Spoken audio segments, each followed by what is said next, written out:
This presentation is part of the TI in Focus AP Calculus video series. In this video, I'll discuss some technology solutions and problem extensions for the 2019 AP Calculus exam, free response question AB6. My name is Steve Kokoska. I'm a professor at Bloomsburg University in Pennsylvania, and I'm a former AP Calculus chief reader. Here's an outline of the information presented in this video. I'll start by reviewing the free response question, and then the scoring guidelines used at the AP Calculus reading in Kansas City. And I'll highlight the solutions presented in these guidelines, emphasizing the step or the expression necessary to earn each point. I'll present the solution to each problem in a little greater detail, with more explanation than given in the scoring guidelines. And even though this was not a calculator active question, I'll show you in at least one place where we can use technology to help answer a part of this problem. And I will suggest a comprehensive problem extension, an additional AP Calculus type question that involves some of the concepts associated with this question. This free response question involves several functions, lots of letters, L'Hopital's rule, and even the squeeze theorem.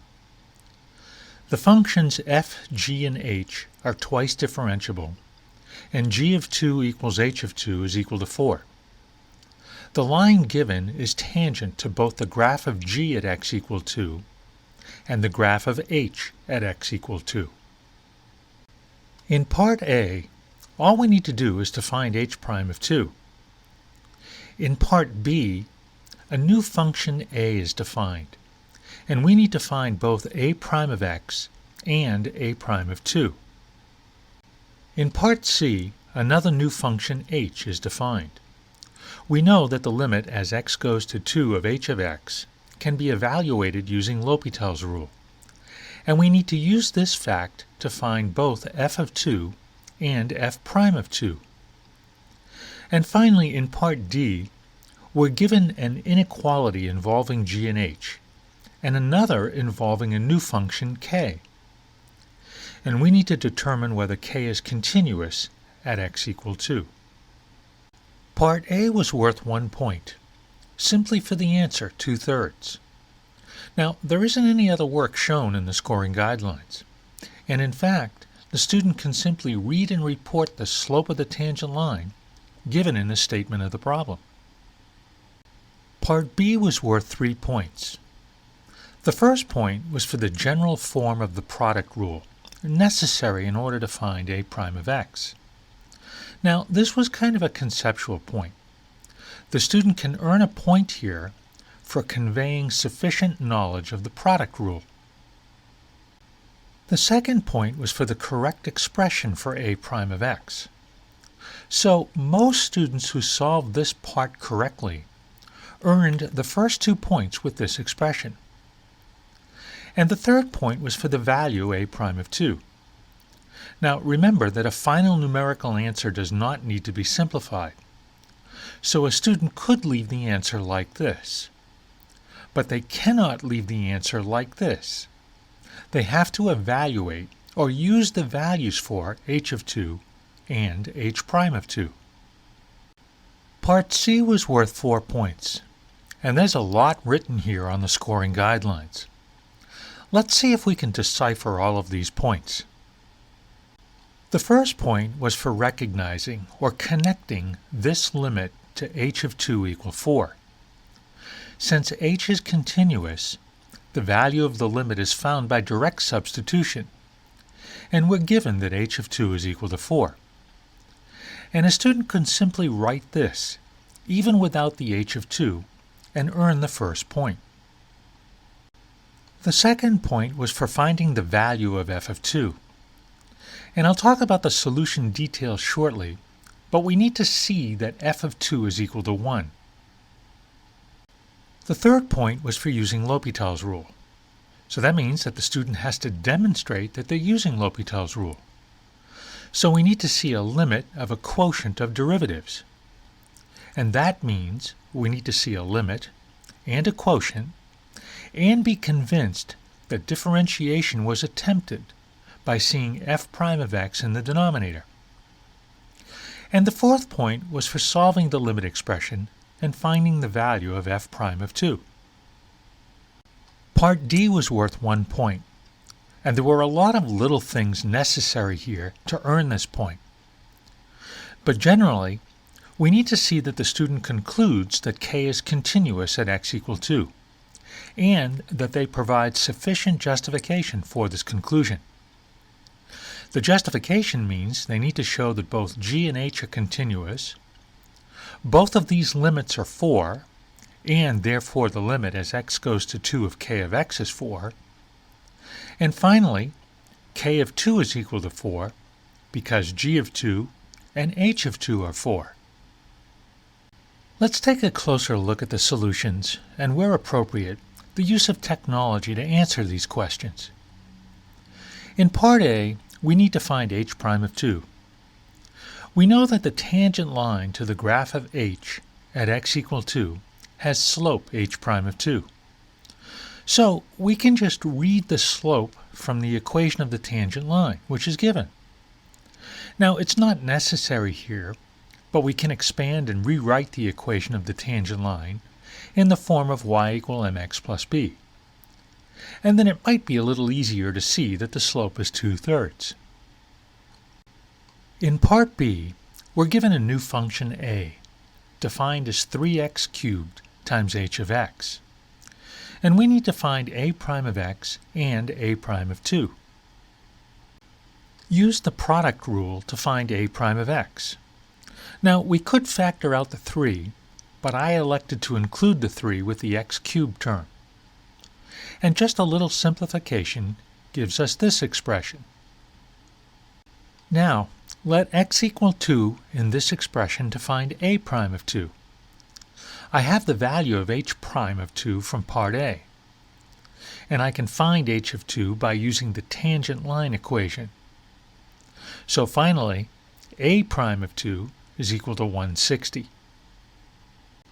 Remember, this was a non-calculator active question, but I can still verify this solution using the TI-Nspire.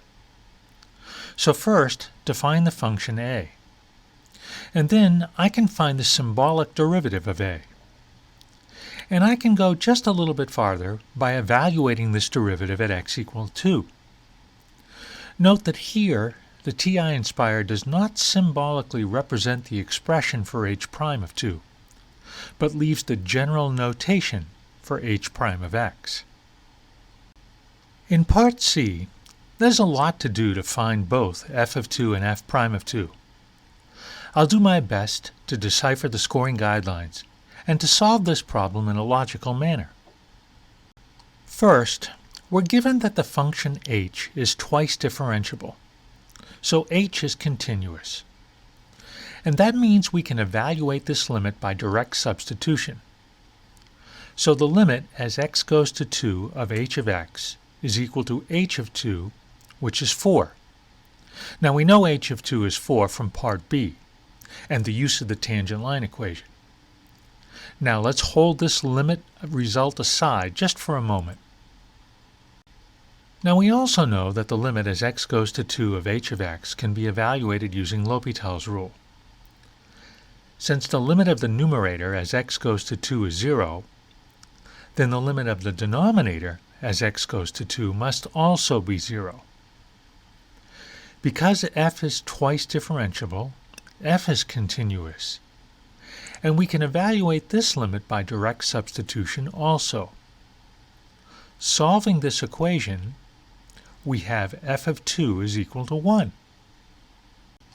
Now, evaluate the limit as x goes to 2 of h of x using L'Hopital's rule. Take the derivative of the numerator and the derivative of the denominator. Use the value for f of 1 and set this limit equal to h of 2 equal to 4.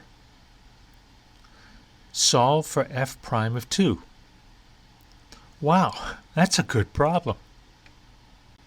In Part D, there's also a lot of work, or justification really, necessary here in order to earn 1 point. Ultimately, we need to determine whether the new function k is continuous at x equals 2.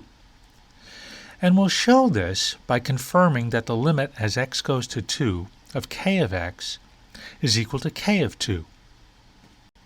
First, since g and h are differentiable, then both g and h are continuous. So we can evaluate both of these limits by direct substitution. Now we already know that h of 2 is equal to 4.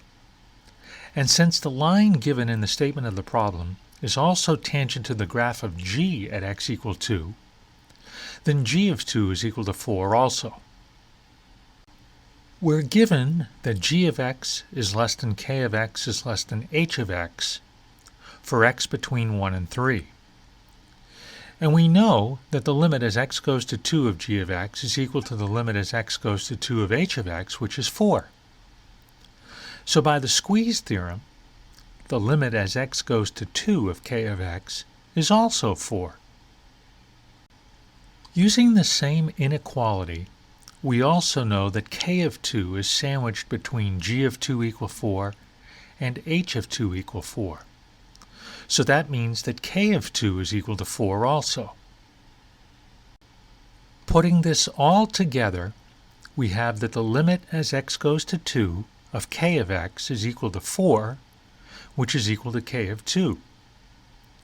Therefore, k is continuous at x equals 2. Here's a comprehensive example for you to try that involves many of the same concepts tested in this free response question. Let's let the function h be given by this expression.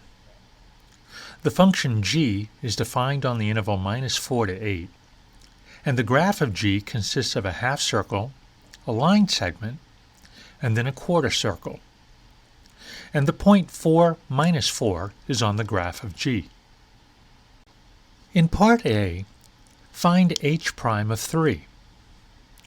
Next, find an equation of the tangent line to the graph of h at the point where x equals 3. And sketch a graph of h and the tangent line. And I suggest that you use technology here to both explore and confirm your results. In part C, a new function a is given. Find a prime of x and a prime of 2. And finally, evaluate this limit. I hope this video gives you a better idea of how to solve this free response problem, and how to use technology to solve and confirm your results in at least parts of the question. This problem presents some good opportunities to remind students that differentiability implies continuity, to use L'Hopital's rule in a non-standard way, and to use the squeeze theorem. And just a reminder, there are lots of valuable resources on the TI website. There is material there involving technology and calculus, classroom activities, and lots of calculator tips and tricks for test success.